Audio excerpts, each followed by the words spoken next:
Hey guys, Sam here, and welcome to the first review of 2021. 2021, a year for healing, optimism, and a year that the Yankees will win the World Series. Yes, they're gonna win it all. They will. What's that? You don't think so? Well, I say that you're wrong. Hell, you know what? I'll do a challenge right now. If they don't win this year, I will do a video of me dancing to California Girls by Katy Perry. Yes, I'm sticking with that. But if they do win, I don't have to. So hopefully it works out in my favor. Hopefully. Anyway, for the start of the new year, I thought it was time to take a look at an episode from a show I've grown to love now, The Owl House. Now, I didn't watch this show when it first premiered in January 2020, but I did see the impact it was having on social media. Videos, fan fiction, fan art, and of course, ships were made to show appreciation for this show. For a while, I didn't understand. I mean, it looked decent, but I saw that it was about a magical place with big creatures and spells, and thought it was kind of another fantasy show with some elements from Harry Potter and more. But after watching some videos from this amazing YouTuber about how much he liked the show, I decided to give it a watch. So I found a playlist of the first 17 episodes, sat down to watch it, and figured I would just watch a couple episodes. Maybe 3 if it was good. But instead, I watched the entire playlist from beginning to end, and waited for the final episodes to arrive and watched them too. So yeah, I am hooked. It's a really impressive show with nice animation, funny comedy, very likable characters, fun stories, and a villain that seems pretty intimidating. But please guys, stop making those stupid Sans memes. Please, just because he has a blue eye, that doesn't mean that... I digress. The first season was pretty good, and I am looking forward to watching season 2. So, which episode will I review from the show? Well, I like Owl House. And since I made a big deal about the Yankees at the beginning of this video, you are assuming that I like sports. And I do, yeah, I do like sports too. So, logically, I should take a look at the sporty episode, Wing It Like Witches. Now, it may not be the most dramatic episode nor the funniest, but it's still a nice, solid episode with a lot to like and a nice introduction to this show's biggest sport. What is that? Well, let's have a look. Now, if you haven't seen one of my reviews before, this is how it will go down. I will give you a quick summary of the story first and then give you my final thoughts afterwards. Ready? Alright, here we go.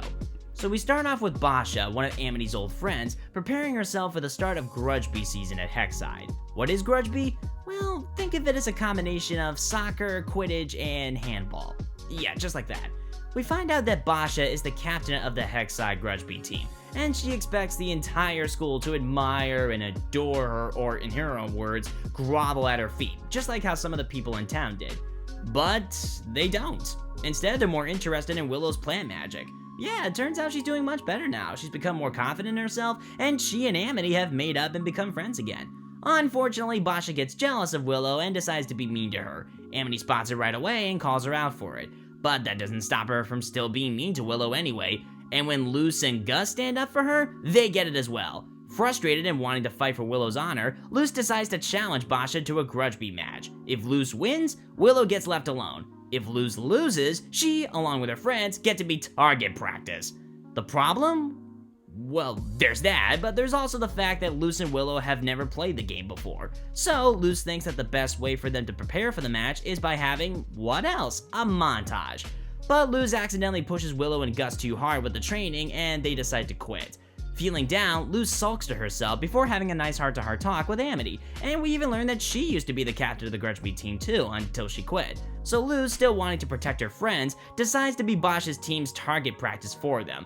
Wanting to protect Luce so she doesn't get hurt, Amity goes to Willow and Gus and pleads for them to help her. They agree, and now the match is officially on, with Luce, Willow, and even Amity playing against Basha's squad. So they have their game, and it is pretty awesome. Fantastic magic, back and forth scenarios played out, Luce's team shows nice sportsmanship towards Basha's teammates, and so on. Eventually the score is tied up at 9, and Luce's team needs one more point to win. They make their play, and despite Amity getting injured, they manage to score. So this means they win, right? Well, no. Turns out Basha caught something called the Rusty Smidge, which gives her team an infinite number of points, which makes them the winners. But despite that, Basha's teammates show good sportsmanship of their own by congratulating Luce's team on their effort, which makes Basha pissed. Good. But wait a minute, what happened to Amity? Well, on that last play, she hurt her leg pretty good, but she says that she'll be fine, especially when Luz picks her up off the ground. Yeah, we'll talk about that later. And the main story ends with another montage, ending on a really strong note, before the heartbreaking finale comes. But before we get to my final thoughts, there is a subplot to talk about. Ida, the owl lady, gets a visit from her sister, Lilith, who has come to make her join the Emperor's Coven. Ida obviously refuses, and the two decide to settle this with a grudge me match of their own, which is also fun and entertaining.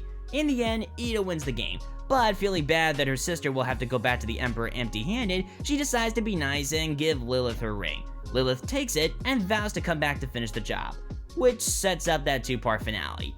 Yeah, that was a pretty damn good finale, but if you haven't seen it yet, I will not spoil it here. Anyway, that's the episode. What are my thoughts?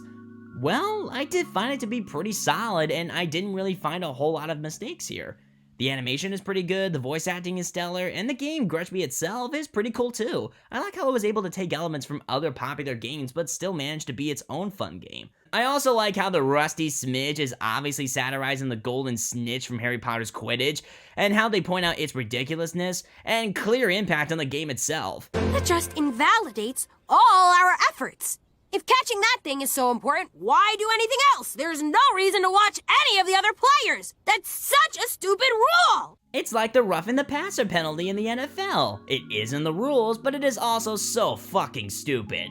And not only do I find that moment funny, but most of the comedy in this episode worked well too. The funny deliveries, the unexpected jokes here and there, and so on. I think the funniest part has to be here. Don't worry, it's not like she can follow us around all day, right? She followed us around all day. That's gotta be one of the funniest jump cuts I've seen in a while. Sure, the joke has been done a lot, but if you are able to present and edit it in a very smart way like this, you will get some good laughs. There's also King dancing in a cheerleader outfit, the montages, this shot, and yeah, let's talk about the elephant in the room, Amity's crushing moments, or as Rebecca Rose likes to call it, gay panic. My thoughts on it? Well, honestly, it is adorable. It's cute, it's heartwarming, and it is really funny. Although there were some people that had an issue with Amity blushing a lot, and all I have to say about that is, what do you expect her to do? It's been confirmed by the creator herself that she's in love with Luz, so duh, of course she's gonna blush around her. And act flustered. And be thinking of things like this. What about you, Amity? Me? On a team with you? Running around in cute uniforms? Sweating? I gotta go! Disney!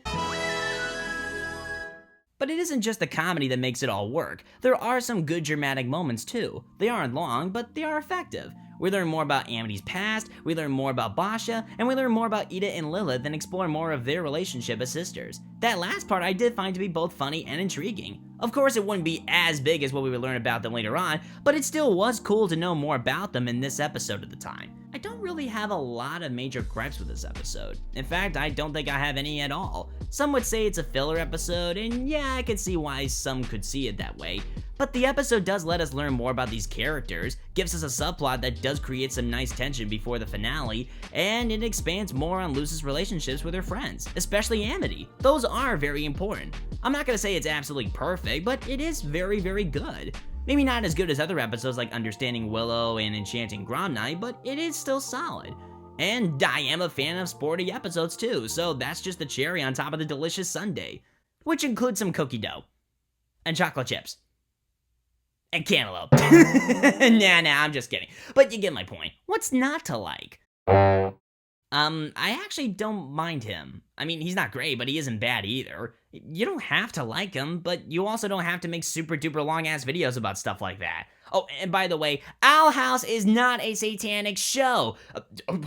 Jesus Christ, don't show these people stuff like MOP nor Harry Potter. They'll probably have a fucking heart attack. It's also stupid that something that a bisexual Disney character is the worst thing ever. Jesus loves you and wants a personal relationship with you? Yeah, and you want to know what he also wants? For people like you to not act like a dick. But there's proof that Jesus condemns same-sex relationships. Okay, read this article. The link's in the description, and this says more than I can ever say about it. Hopefully this will clear things up for you. Anyway, in conclusion, Wing It Like Witches has a good story, nice subplot, entertaining comedy, fun montages, a cool climax, and a satisfying ending. So the final score I will give this episode is a 9.5 out of 10. Well, guys, that's pretty much it. I hope you guys enjoyed this review, and if you did, give it a like and subscribe to my channel if you haven't already. Thank you guys for watching, and as always, my name is Sam, and good night, everybody.